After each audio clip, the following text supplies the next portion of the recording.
తాకట్టులో ఉన్న బంగారాన్ని విడిపించి ఆ రోజు ఆన్లైన్ రేటుకే మేము కొంటాం. Sharma gold company. నమస్తే రమగారు. నమస్తే జయ. రమగారు, చందమామ కథ ఏదైనా చెప్పుకుందామా? పూర్వం ఒక పల్లెటూరులో ఓ వీరయ్య అని ఒక ఆయన ఉండేవాడు. ఈయన అవడానికి కామందే, ఏవో ఆస్తి స్వాస్తి ఉన్నాయి, ఇల్లు వాకిలి ఉన్నాయి. కానీ లోభి, పిసినారివాడు. ఫ్రీగా వస్తే ఏదైనా తీసేసుకోవాలనే ధోరణి. అయితే ఈయనకి వివాహం అయ్యాక భార్య తరఫు నుంచి కొంత ఆస్తి వచ్చింది. ఈయనకు ఉన్నది కాకుండా ఆస్తి అంతా తీసుకున్నాడు. పొలాలు గిలాలు స్వాధీనపడ్డాయి. కాలక్రమాన 4 పిల్లలు పుట్టారు. 2 ఆడపిల్లలు, 2 మగపిల్లలు. అయితే ఈ పిసినారితనం, ఈ లోభి ఎవరికి పెట్టడు, అన్నీ నాకే కావాలి, ఖర్చు పెట్టడు. బ్రహ్మాండమైన ఇల్లు, పెద్ద ఇల్లు, తాతల నాటిది ఇల్లు, గట్టిది, చక్కగా ఎత్తుగా అరుగులతో బాగుంటుంది బొమ్మరిల్లల్లే. కానీ ఏనాడు రంగే ఇచ్చేవాడు కాదు, చుట్టుపక్కల బాగు చేయించేవాడు కాదు. చుట్టూతో అంతా తుప్పలాగా పెరిగిపోయి ఉంటుంది. అవన్నీ క్లీన్ చేయించాలంటే మనిషి కావద్దు, మరి ఖర్చు, అది ఇష్టం ఉండదు. భార్యకు మంచి చీర నగ కొనేరగడు, ఎప్పుడు దిష్టి బొమ్మలాగానే ఉంచేవాడు. పిల్లలు 4 పిల్లలు. ఈ 4 పిల్లలకి ఓ చదువు చెప్పించడం లేదు, ఏదో ఎటాగొటా చదువుకున్నారు అంతే. వాళ్ళకి ఏదైనా చక్కగా వైనంగా ఏర్పరచడం లేదా అంటే ఉంది. మనం ఇట్లాంటి వాళ్ళని మన చుట్టుపక్కల కూడా చూస్తాం. పెద్ద చక్కటి ఇండిపెండెంట్ ఇళ్ళు అవి ఉంటాయి. ఎందుకో దిష్టి పెడతల్లాగా ఉంటారు ఇంట్లో వాళ్ళు. ఏమీ వాళ్ళు శుభ్రంగా ఉండరు. అందరితో పాటు ఇప్పుడు ఒక కాలనీలోనో ఒక ఏరియాలోనో అందరితో పాటు ఇల్లు లభించడానికి అక్కడో ఉద్యోగం చేస్తారు. మరి ఆడవాళ్ళ లోపమో అది మగవాళ్ళ తాలూకు దౌష్ట్యమో మనకు తెలియదు. కానీ చుట్టుపక్కల వాళ్ళంతా చక్కగా వైభవంగా ఉన్నట్టు ఉంటారు. వీళ్ళొక్కళ్ళు మాత్రం దెబ్బ మొహాలు వేసుకుని ఉంటారు. ఎందుకో తెలియదు, ఏమిటో బాధ వాళ్ళకి. చక్కగా కళకళలాడుతూ ఉండరు, ఖర్చు పెట్టరు. దేనికోసం ఇదంతా దాచాలో వాళ్ళకి తెలియదు పాపం, దాచుకుంటూ ఉంటారు. వీళ్ళని కూడా అట్లాంటి వాడే అనమాట. 4 పిల్లలు అన్నా కదా. పెద్ద పిల్ల సీత, రెండో పిల్ల పేరు రోహిణో రమణి. అక్కడి నుంచి 2 మగపిల్లలు, పెద్దవాడు చంద్రము, రెండో పిల్లాడు గోపి. ఆ చంద్రం అన్నవాడు 10th క్లాస్ ఏదో స్కూల్ ఫైనల్ అయిన తర్వాత వాడికి డాక్టరీ చదవాలని కోరిక. ఈయన చచ్చిన వైద్యం చదువు ఖర్చు అదంతా వైద్యుడు అవ్వాలని కోరికని ఆదిలోనే తుంచేశాడు. ఆ పిల్లాడు అసహ్యం వేసి, నేను నీ దగ్గర ఉండను అని చెప్పేసి బస్తీలో వీళ్ళ పక్కన ఉన్న బస్తీ పోయి ఏదో ఒక గుమాస్తా పని చేసుకుంటూ వాడి దారిన వాడు ఉన్నాడు. ఆ చిన్నపిల్ల రోహిణి, రమణ అనే పిల్ల ఎంత చక్కగానో పాడుతుంది. సంగీతం నేర్చుకుంటా నాన్న, సంగీతం నేర్చుకుంటా. సంగీతం అంటే ఖర్చు ఏమీ లేదు. ఇంట్లో కూర్చోబెట్టారు. ఏదో బడిలోకి వెళ్ళొస్తుంటుంది. చిన్నపిల్లాడు ఇంకా బడికి వెళ్తున్నాడు. ఆ పెద్ద పిల్ల సీతకు 18 ఏళ్ళు 17 ఏళ్ళు ఉంటాయి. పిల్లకి పెళ్ళిడు వచ్చేసింది. పెళ్లి సంబంధం అంటే పెళ్ళంటే ఖర్చు కదా. ఏదైనా నగా నాణ్యం చేయించాలి, ఏమీ లేదు. ఆవిడ దొడ్లో ఏవో 4 గొడ్లు ఉంటే జాగ్రత్తగా ఆ గొడ్ల పాలు తీసి జాగ్రత్తగా పిడకలు అవి చేసి ఎట్లా గొట్లా పిల్లలకి ఏదో కాస్త గుడ్డ పాత ఏర్పాటు చేసుకునేది. ఈయన అంతసేపు సాడిపాయించడం. పక్క ఊళ్ళో వరదలు వస్తే ఈయన పోయి ఆ వరదలో కొట్టుకొచ్చిన కోళ్ళు మేకలు అన్నీ పుచ్చుకుని తెచ్చుకున్నాడు. అలాంటి వాడు అనమాట. లోభత్వం, వదలలేని తనం అన్నమాట. తను చేసే పనులన్నిటికీ సహాయంగా ఉండటం కోసం రాముడని ఒక కుర్రాన్ని పెట్టుకున్నాడు. వాడు అనేవాడు, ఎందుకండి ఈ దొడ్డంతా ఇలా దరిద్రంగా ఉంది, శుభ్రంగా 2 మనుషులు కేకేసుకుని నీట్గా చేయించుకుంటే కూరగాయల మొక్కలు పెట్టుకున్న కూర ఖర్చు వెళ్ళిపోతుంది మనకి, అంతే. చుట్టుపక్కల కూడా అమ్మేసుకోవచ్చు శుభ్రంగా, పాదులు అవి పెడితే అంటే. ఒరే, నువ్వు 10 రూపాయలు ఖర్చు పెట్టి 3 రూపాయలు లాభం చూపిస్తావురా నువ్వు. ఇదంతా తీయటానికి ఎంత పని, ఎంత ఖర్చు. రేపు వచ్చే రాబడి ఆయన కనపడదు, ఇప్పుడు ఖర్చు ఒకటే కనిపిస్తుంది. అలాంటి వాళ్ళు ఉంటారు కదా, ఏమీ చేయనివాడు. ఆ రాముడికి పిచ్చెత్తి లేచిపోదామని ఉండేది వాడికి, కానీ చెడిపోదామని. కానీ పాపం ఆ వీళ్ళని చూసి, ఇంట్లో వాళ్ళని చూసి ఆగిపోయేవాడు. ఆ సీతకి వీడంటే మనసు, ఈ రాముడు అంటే. పెళ్ళిడు వచ్చిన పిల్ల ఇంకా బయటికి పెళ్లి సంబంధాలు చూసే ఆస్కారం కూడా లేదు. ఆ పని కుర్రాడి మీదే ఆ అమ్మాయికి మనసుగా ఉండేది. కొన్ని రోజులు ఇట్లా గడుస్తూ ఉండగా ఏమైంది, ఒకరోజు, ఒరే ఒక నిచ్చెనాను సంచి పట్టురారా, మనం దేవాలయానికి వెళ్దాం అన్నాడు. అక్కడికి ఎందుకంటే నిచ్చెన అన్నాడు. అంటే దేవాలయం పక్కన పెద్ద తేనె పట్టు పట్టిందిరా. చేదా ఏమిటి, ఊరికే తేనె వస్తుంటేను ఇంట్లో మందుకో మాక్కో కావాలి, బయట తేనె కొంటే 50 రూపాయలు, మనం తెద్దామంటే అయ్యో అట్లా పనికిరాదండి, అది దేవాలయం సొత్తు, మనం తీసుకోకూడదంటే గడదగుడ్డు, దేవుడు అందరివాడు, దేవుడు సొత్తు అందరిది అన్నాడు ఆయన. అంటే వీడు నేనైతే ఎక్కనండి అన్నాడు.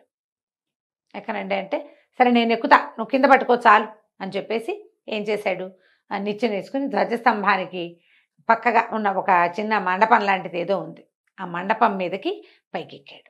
ఎక్కేసరికల్లా తేనెటీగలు జుమ్మని మీదకి వచ్చేసరికల్లా కాలు పట్టు తప్పి దభేల్మని పడిపోయాడు. పడిపోయాడు. వాడు కుర్రాడు ఎక్కగలిగేవాడు. 4 బిడ్డల తండ్రి ఈయన ఎక్కుతాడు లేదా ఆశపోతానానికి అంతే. పడేసరికల్లా తలకిందులు కాబట్టి తలకాయ పగిలినంత పని అయింది.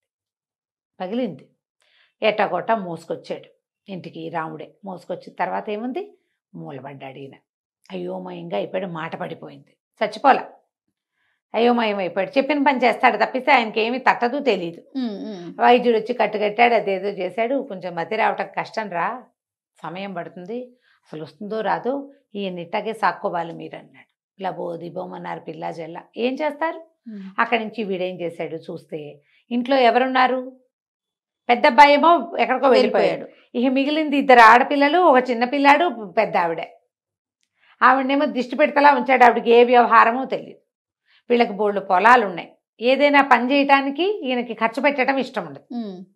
రాబడి వస్తుంది రేపు, కానీ ముందు ఖర్చు పెట్టడం ఇష్టం లేక కొన్ని పొలాలు బీడు కూడా పెట్టాడు. అయ్యో. అక్కడి నుంచి వీడేం చేశాడు, అమ్మగారు ఈయనపెట్టి తెరవండి ఏమున్నాయో చూద్దామని ఈయనపెట్టి తెరిస్తే కాస్త డబ్బు కనపడింది. సరే డబ్బులు తీసి బయట పెట్టండి, ఏర్పాటు చేసుకుందాం మనం. ఈయన ఇట్టా ఉన్నాడు, మనకు అదేట ఆయన ఎటగా నడుపుతున్నాడో మనకు తెలియదు. సరే అక్కడి నుంచి ఏం చేశాడు, కౌలుదారులను ఒక 2 కేకేసుకొచ్చి అమ్మగారు ఎదురుగుండానే మాట్లాడించి పొలం కౌలుకి ఇచ్చేశాడు మొదట. అక్కడి నుంచి దొడ్డి వాకిలి శుభ్రంగా బాగు చేయించాడు. అందరూ ఇంటిలి పాదిని పనిలో పెట్టాడు.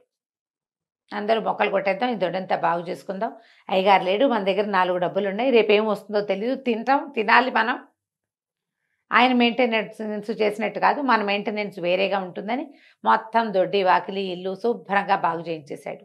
అక్కడి నుంచి పాదులు తవ్వి అందరితోటి విత్తనాలు కూరగాయలు పెట్టించాడు.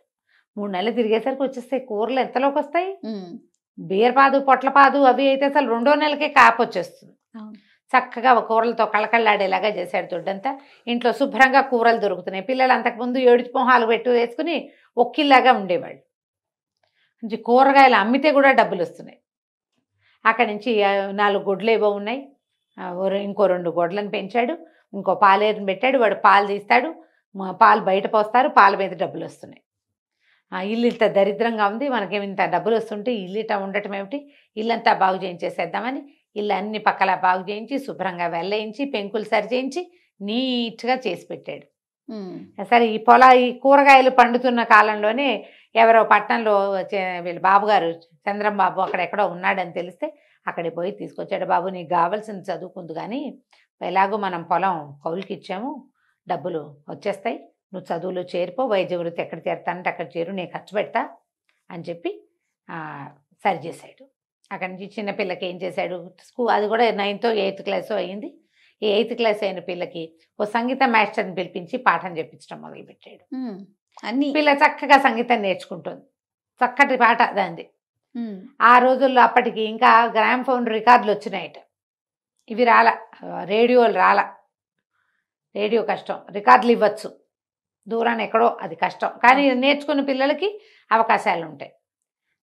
1 సంవత్సరం 6 నెలలు 8 నెలలు గడిచేసరికాల ఇంటి ఆసామి గారి భార్య మంది, ఆ వీరయ్య గారి భార్య, ఒరే నాయన పెద్ద పిల్లాడిని సరి చేసావు, పిల్లకి ఏదో సంగీతం వస్తుంది, చిన్నపిల్లకి ఆఖరి పిల్లాడు బళ్ళలోకి వెళ్తున్నాడు అనుకో, పొలాలు దొడ్లు అన్నీ సరి చేసావు, సీత సంగతి చూడాలరా, దాన్ని పెళ్లి చేసుకుని ఆయన నువ్వు, ఈయన సంగతి విని ఏ పై సంబంధము రాదు, ఇంట్లో పిల్లవాడివి, నువ్వు ఉన్నావు కాబట్టి బతుకున్నావు, లేదా నువ్వు గనక లేకపోతే వాడు లేచక్కపోయి ఈయనట పడి ఉండి మేమేం చేసేవాళ్ళం, ఆడవాళ్ళం, పిల్లని పెళ్లి చేసుకోరా నాయన అంటే సరే పెళ్లి చేసేసుకున్నాడు.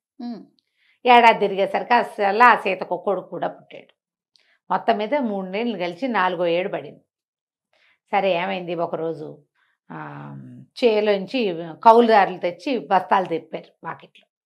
తింపితే మరకేసుకెళ్ళి కొన్ని వడ్లు మరపట్టించుకొద్దామని ఈ వీరయ్య మతిపోయి ఉన్నాడు కదా, ఇప్పటిదాకా ఆయన కూడా గుప్పులు తవ్వాడు, ఆయన కూడా సున్నం వేసేటప్పుడు గోడకు సున్నాలు వేసాడు, పెంకులు సరి చేశాడు. ఏదైనా పని చెప్పు అని రాముడు పని చెప్తే చేస్తాడు, మాట లేదు, అన్నం పెడితే తింటాడు వేళకి. ఆయన్ని పోషించారు వీళ్ళు, తండ్రిగా పోషించుకున్నారు శుభ్రంగా. ఆయన బాగానే ఉన్నాడు, హెల్తీగానే, కానీ మతి లేదు, నువ్వు మాట లేదు.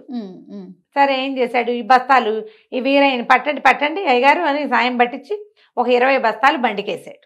బండికేసి పైన కూర్చోండి నొగ మీద, మనం వెళ్ళి మరకెళ్ళి పట్టించుకుందాం. పిండి మర ఆడిస్తారు కదా ఈ ధాన్యాన్ని, అప్పటికి మరలు వచ్చినాయి. మరకేసుకెళ్తుంటే ఏమైంది, ఆ పై బస్తా ఎట్లాగో కదిలిపోయి ఈ వీరయ్య గారు కాస్త బండి మించి దబేల్మని కింద పడ్డాడు. పడ్డం అది ఎక్కడ పడ్డాడు, బాగా దేవాలయానికి ఎక్కడో అవతల, అది ఎక్కడి నుంచి మన మరణించి తిరిగి వచ్చేటప్పుడు బియ్యం వేసుకొచ్చేటప్పుడు పడిపోయాడు. పిండి మరణకూడదు, ధాన్యం మరణించి వచ్చేటప్పుడు పడ్డాడు. సరే లేవదీశారు కదా. ఆయన అన్నాడు, ఒరే దోత ఎంటికలు కుట్టేస్తున్నాయిరా బాగాను అన్నాడు. మాట వచ్చేసింది. సరే అన్నాక, ఇది మరీ ఎత్తురా, ఇంత ఎత్తు నుంచి పడినా దెబ్బ తగలే సుమి అని అటు ఇటు చూసి తను గుళ్ళో లేదని తెలిసింది. ఎక్కడున్నాను రా మనం అన్నాడు. ఎక్కడో ఉన్నానులేండి, బండెక్కండి ఇంటికి వెళ్దామన్నాడు. బండెక్కండి ఇంటికి వెళ్దామంటున్న వాడు 4 ఏళ్ల క్రితం రాముడు కాదు వీడు. అప్పటికి లేలేత నూగు మీసాల వాడు ఇప్పుడు కొంచెం బలిసాడు. ఏమిటి ఒక్క పూటలో వీడు ఇలా మారిపోయాడు అనిపించింది ఆయనకి. బండి ఎక్కాడు. ఎక్కిన తర్వాత ఏమిట్రా ఇవి అని ముట్టుకున్నాడు. బియ్యం లేండి అన్నాడు. ఇన్నోటి బియ్యం ఎవరికి రా అన్నాడు. మనకేనండి అన్నాడు. ఇన్ని బియ్యం తింటామా? 20 బస్తాలు వేసుకెళ్ళారు. ఏ 10 బస్తాలో వస్తాయి కదా వడ్లు బియ్యము. ఈ బస్తాలు 10 ఏం చేస్తారు వీళ్ళు? కావేసి పెట్టుకుంటారు, దాస్తారు. పాత్ర చేసేసి బియ్యం పాత్రలో పోసి మూత పెట్టుకుంటే ఒక్కోసారి కొత్త బియ్యం వాడుకునే లోపల పాత బియ్యం పాత పడిపోతుంది. ఇన్ని బియ్యం తినేస్తామా, ఇన్ని బియ్యం పట్టించామా మనం అని కేకలు పెట్టాడు. ఇంటికి వెళ్ళి చూద్దాంలేండి అన్నాడు. ఇంటి వైపుకి తిప్పేశాడు బండి. తిప్పితే వాకిట్లోకి వెళ్తుంటే, ఎవరిల్లురా లోగిలి, ఎంతో బాగుంది, ముచ్చటగా ఉంది అన్నాడు. మన ఇల్లేనండి అన్నాడు. ఆయన అడుగుతున్నాడు, మన ఇల్లు ఏమిట్రా, మన ఇంటికి ఈ రంగులు ఎవరేయించారు అంటే, అవి వేయించుకున్నానులేండి. అక్కడి నుంచి వాకిట్లో ఆ సీత పిల్లాడిని ఎత్తుకుని అన్నం పెడుతుంది. ఎవరో అమ్మాయిలాగా ఉందిరా. ఎవరమ్మాయో, ఎవరో పెద్దింటి ఆడపడుచులాగా ఉంది, పిల్లాడు కూడా ఉన్నాడు, బాగున్నాడు రోయ్ అన్నాడు. మీ కూతురేనండి సీత అన్నట్టు. సీతకు పిల్లాడు ఏమిటిరా అంటే, 2 ఏళ్ళు అయిందిలేండి పుట్టన్నాడు. అక్కడి నుంచి గుమ్మలో దిగ్గానే లోపల నుంచి సంగీతం వినపడుతుంది. అయ్య బాబాయ్ ఎంత బాగా పాడుతుందిరా పిల్ల, ఎవరు అంటే, మీ పిల్లనండి, చిన్న పిల్ల. బాగుంది. ఆయన నిర్ఘాంతపోయాడు. లోపలికి వచ్చి చూస్తే ఇంకేముంది, పెద్దగా విశాలంగా ఉన్నాయి. అంతకుముందు చీకటి కొట్టులాగా పాడుగొట్లు ఆడుకుంటూ అంతే బికామాయిగా ఉండేది ఇల్లు. ఇప్పుడు చూస్తే మొత్తం దొడ్డంతా పచ్చగా మొక్కలు, ఓ పక్క నుంచి అంబారావాలు వినపడుతున్నాయి, ఆవులు, దేదీప్యమానంగా ఉంది. ఇంట్లోకి వచ్చేసరికల్లా పెళ్ళని అంతకుముందు దిష్టి పెడతాలాగా ఉండే పిల్లలు నవనవలాడుతూ వంకాయలలే చక్కగా ఉన్నారు. పిల్ల చంటి పిల్లాడిని ఎత్తుకుని, ఈ పిల్లని ఎవరికి ఇచ్చి పెళ్లి చేసావే అన్నాడు. నేనే చేసుకున్నానండి అన్నాడు రాముడు. నేనే చేసుకున్నాను అనేసరికి, ఈ కథ అంతా జరిగి ఎన్నాళ్ళు అయిందిరా అన్నాడు. 4 ఏళ్ళు అయిందండి. 4 ఏళ్ళు నేనేమయ్యాను అంటే, మెల్లిగా భార్య దగ్గర కూర్చుని దేవాలయంలో తేనె పట్టడానికి వెళ్ళిన రోజున పడిపోయారు, మీకు మతిపోయింది. వాడే ఇల్లంతా సంభాళించాడు, పిల్లని పెళ్లి చేసుకున్నాడు. పెద్ద పిల్లాడు వైద్యం చదువుకుంటున్నాడు, 4వ సంవత్సరంలో ఉన్నాడు. ఇంకో 2 ఏళ్ళు చదివితే వాడు వైద్యుడు అయిపోతాడు. ఇగో ఈ పిల్లని పెళ్లి చేసుకున్నాడు, దానికి సంగీతం చెప్పిస్తున్నాడు. వచ్చే సంవత్సరం దాన్ని ఎక్కడికో పై దేశం తీసుకెళ్ళి పాటలు పాడిస్తారట అని చెప్పి దీన్ని మాట్లాడకుండా ఉండిపోయాడు. తర్వాత ఇంక ఇంటి పెత్తనం అడగల, వాడే బాగా చేస్తున్నాడు, అర్థమైపోయింది ఆయన. తనకు అన్నీ ఉన్నా తను ఏనాడు అనుభవించల. అప్పుడు ఆయనకి మొహం కడుక్కుంటే అద్దంలోకి చూస్తే తెలిసింది, అద్దంలో కనపడే మనిషి తను కాదు, వాడెవడో. శుభ్రంగా ఉన్నాడు, ఎందుకంటే ఈ 4 ఏళ్లలో బాగా నొక్కబెట్టి పోషించారు ఆయన.